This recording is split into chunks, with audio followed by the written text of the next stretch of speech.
Oke, assalamualaikum warahmatullahi wabarakatuh. Encang-encing Nyak Babe masih bersama Isbak, Ikatan Seni Betawi Tanah Abang. Kali ini kita mengajak jalan-jalan kulineran Betawi, yaitu makan nasi uduk Empok Enjon yang berada di Kampung Kramat Setu, Jakarta Timur. So yang pasti super lezat dan gak pakai ngerogoh kocek dalam-dalam.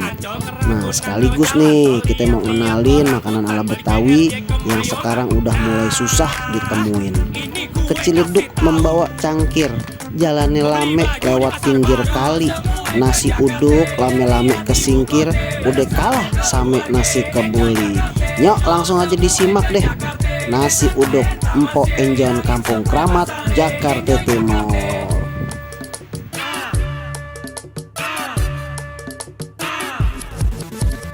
Makanan murah juga banyak, udah pasti enak.